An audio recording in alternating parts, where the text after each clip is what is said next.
I'm now going to introduce our next speaker,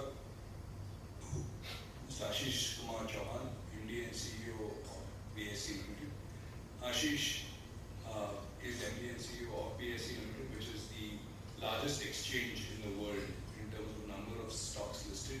He's also driving a technological turnaround of the exchange, and I'm sure he's going to talk about it. It's now become amongst the fastest exchanges in the world.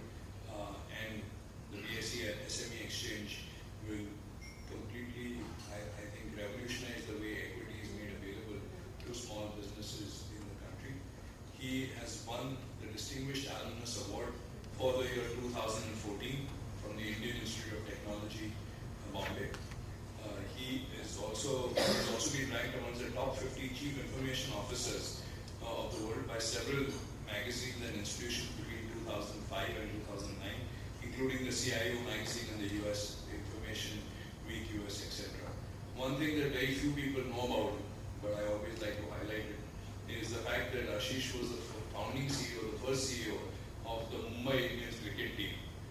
So if you go there, to his room, besides the pictures of the Prime Minister, Finance Minister, etc., which is very common, I think the biggest picture there is one with Tendulkar. So on that note, I'm going to turn it over to Ashish. Ashish, you're welcome to speak there or whatever. Thank you, Kaushal, Dr. Jalan, Shri Nair, Shri Bhandari, Shri Mohapatra, Srinivasan, friends, ladies and gentlemen. It's a pleasure and honor to be in front of you. And sitting with Dr. Jalan is a great privilege. Thank you, sir, for making it today. For me, risk management is an interesting concept. I used to teach risk when I was setting up derivatives for modern derivatives for Indian markets. And so there were nobody talking about risk around 10, 12, 15 years back as a concept.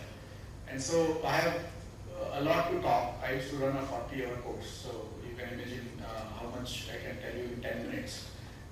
But effectively, risk and management are in some sense orthogonal issues. In a sense, independent issues. Risk as a word and management as a word are sometimes when you think of it, they don't look connected. Many of us have an intrinsic idea of what risk is all about, but we have not thought about it much. So since I have thought about it, let me give you a perspective on how the risk and risk management kind of works. What is the risk? How does it arise? It's an interesting framework that why does the risk arise of any type? There are several risks sort of talked about operational risk and start risk and reputation risk and model risk and software risk and so on and so forth. How does risk arise? Why does risk arise? And for me, risk is a function of time. If time was not there, then risk will not be there. Of course, we will also not be there. But because time is there, the risk cannot be past risk. The risk is always in the future. So only if time passes and farther away in terms of any activity you have, more risk it has. Second portion about risk is, so it's a function of time. Second portion about risk is, it's movement away from expectations. That is, if you had expected things to happen and they happen more, it's still risk. Suppose you are invested in stocks, in say Sensex, and the price of all those stocks go up, and you had expected 10% returns, and you got 100% returns. It is a risk. Many of us are intuitively believing that if you have loss, it is risk, but loss is the past. Somewhere in the line, the risk for many of us is about 55 losses. It is not. The other aspect, so when you go back, you should be reading few books. If you get, one of them is with my friend Nair, Against the Gods, by Peter Bernstein. It's a phenomenal book. It reads like novel, but it will give you a perspective on what risk is all about, how the measurement of risk and concept of risk came. So That brings me to the second book is rather several books of Nassim Nicholas Taleb, including Black Swan and Random Walk and so on and so forth. But this Peter Bernstein and Nassim Taleb have some great things to say, not that they are perfect, but you will get some ideas of what I'm trying to sort of explore on.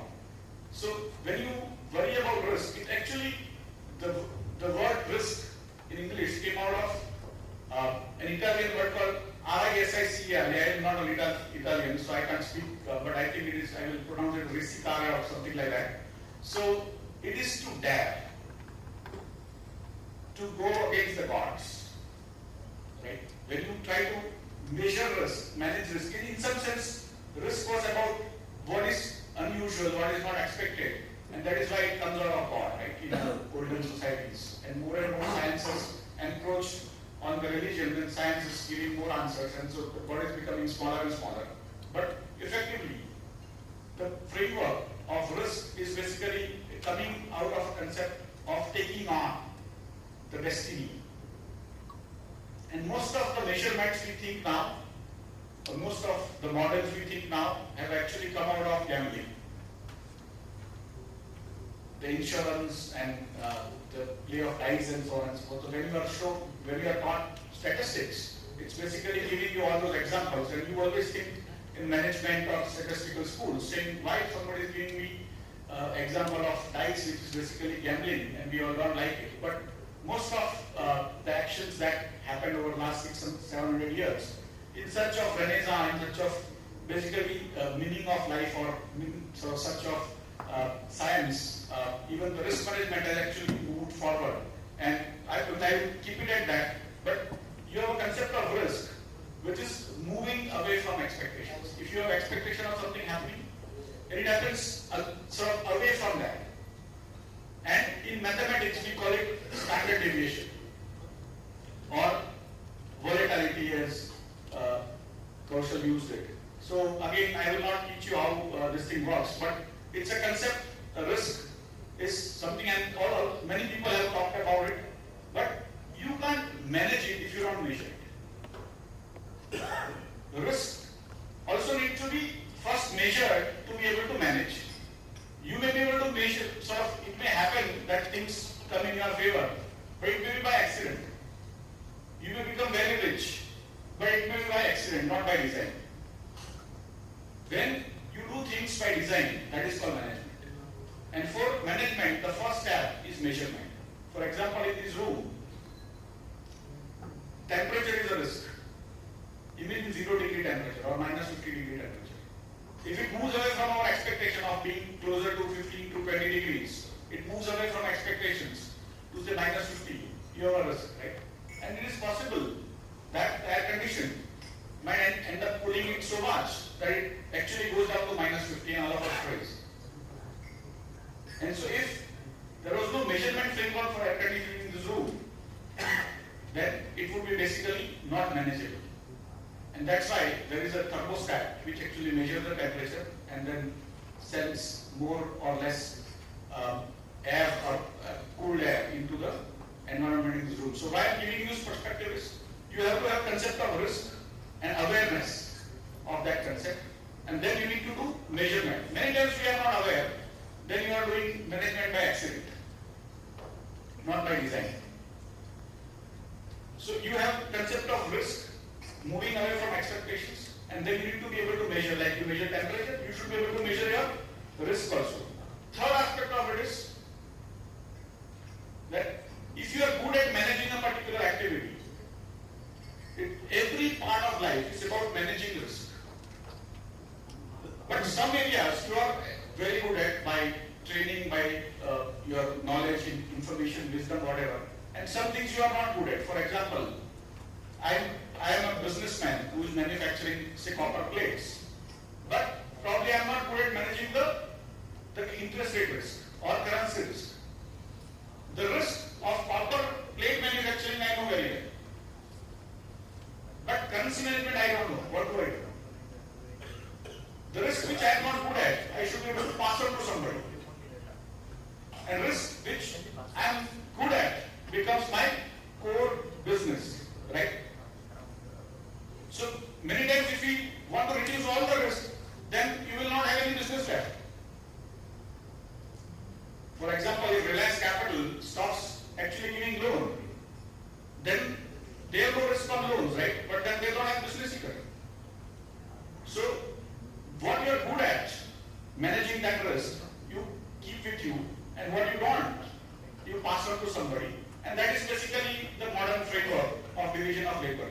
That who is good at manages that portion, who is not good at manage, then he doesn't manage that portion. So I just wanted to be aware that risk is a concept which you need to be aware, then you need to measure, then you need to manage, you need to have frameworks to manage what you want to manage, what you don't want to manage.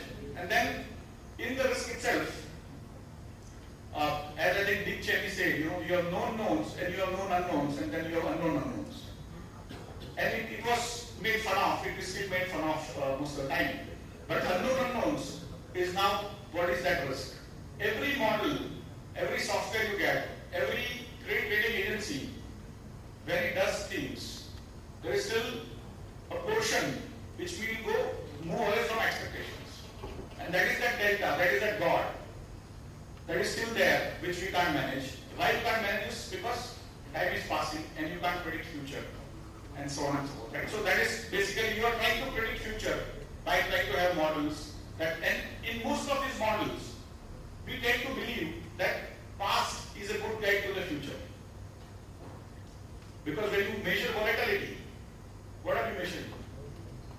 You are measuring the past behavior of a phenomenon. And then you are saying similar behavior will happen in future, so it will not move beyond a particular point, and so on and so forth. So you are assuming, you are taking the past, you are seeing the past behavior and saying that it will be good guide to future. Most time it might be, but sometimes it will not be. So be aware, any model, any high cost software or low cost software or any astrologer gives you anything, please be aware that it may still be away from expectations at some point. And you may have a lot of expectations, so you need to manage your own expectations also. Having said that, in stock markets, around 1990s, we were basically doing risk management by accident. That you trade and somewhere you do settlements, and then somewhere along the line, somebody defaults. If he defaults, people die, so what do you do, right? You cry about it and go and sort of clean it up and start living your life, right? That was risk management by accidents. And then somewhere on the line, we started thinking in 1990s, which is what we call liberalized zone of India, where we started thinking very systematically about what are the risks, and we had one of the largest risks for paper risk. We used to have physical certificates, and the technology had moved so much of printing paper that everyone was printing share certificates at their home. Instead of company share certificates issued, people were sort of printing certificates and giving out, and it was supposed to be a fake delivery or forced delivery and so on and so forth. And instead of printing currency, which is a criminal offense, and government takes very serious offense at that because it's their own currency. But when you print certificates, it is actually much larger in value, and nobody bothered. So we had to actually manage that risk by setting up depositories. So depositories were set up as a part of managing the paper risk of India. And then we had another issue of people defaulting. There was a great default called MS Shoes. I don't know whether you've heard of a Delhi company called MS Shoes. On that stock, some people actually created huge positions and they defaulted. And that opened our eyes to the default risk, which is a very large risk, especially when you need to have contracting happening with anonymous parties in stock markets. When you trade in Jammu with somebody in Chennai, you don't know either party. If one of them fails, the contract is not fulfilled. And how do you make the contract fulfilled? And that's how clearing corporations were set up to become guarantors. And they manage their risks by various models. One of them is called value at risk model. It's very simple if you sort of go into the details. But effectively, we have several models of extreme value theory and so on and so forth. But we set up the clearing corporations and we measure portfolio-based risk and so on and so forth. That in next one day, 24 hours, how much the portfolio can potentially lose On that basis, we take margins, initial margins, mark-to-market margins, and so on and so forth, and we manage the risk. So effectively, from 1995 onwards, in 2014, around 19-20 years, we have had very few defaults, and even if there were defaults, we had basically ability by the clearing operation that funds created to ensure that even if one party defaults, the counterparties actually are paid off by the clearing operations. And that is how we have tried to manage the risk like an insurance, a collective insurance of all the brokers by clearing operations. There are various ways to do things. Insurance is a pool mechanism where everyone puts in money into the pool, and then if somebody dies, their families get money and so on. So similarly, clearing operations are in that sense what they call CCPs in technical terms. But there are again many situations. Automation has helped greatly. We have been able to implement many of these things through automations. And we also, unlike the rest of the world, we manage the risk at the client level. In US, in Europe, in Japan, in all parts of the world, the stock exchanges and clearing corporations manage risk only at the clearing member level, that is banks who clear on behalf of customers on that basis. In India, because of regulations and regulator being very technology savvy, and they know that we have the ability to do it at the client level, they have forced us to do the risk management at client level. So we are far ahead of the rest of the world in terms of the risk management at exchanges. Our transaction processing system, that is the in-place order, as Kaushal said, we give you a response time in 200 microseconds. 1 second has 10 lakh microseconds, 1 million microseconds. We give you a response time in that 1 by 5,000 of a second. And on that, I do risk management at portfolio level. And I have 2.65 crore investors registered with me. Anytime any one of them trade, before they settle, I actually manage. And 2.65 crore looks very small from India's perspective, but if you are a country, if BSE was a country, it would be 24th largest country in the world. It is growing very fast, and somewhere around 2035, if India progresses well, so people start investing more money into financial instruments, we may have, instead of 2.65 crores, we may have 26 crore investors. That would be basically that will make us 4th largest country in the world. Having said that, there are several international issues which are coming up. AMI is one regulation, which is European regulation, which is regulating the clearing operations across the world. SEBI has its own regulations which keep on changing all the time to make system more and more tighter so that less risk is exposed in a sense. We have also added more instruments like interest rate futures, equity options, index futures, index options, and so on and so forth. And each of those instruments are basically allowing you to pass on the risk if you feel like, or take on more risk if you feel like. If you take on more risk, it is called speculation. If you pass on the risk, it is called hedging. But sometimes, when you think you are passing on the risk, you end up taking more risk. So sometimes you think you are hedging, but you are speculating. And we also obfuscate the issues, especially in financial markets. We have an ability to create jargons every day. So when we call a fund a hedge fund, it is actually a misnomer because it's a speculative fund. But if I call it speculative fund, then nobody will agree. So I call it a hedge fund. With that, thank you very much for listening patiently.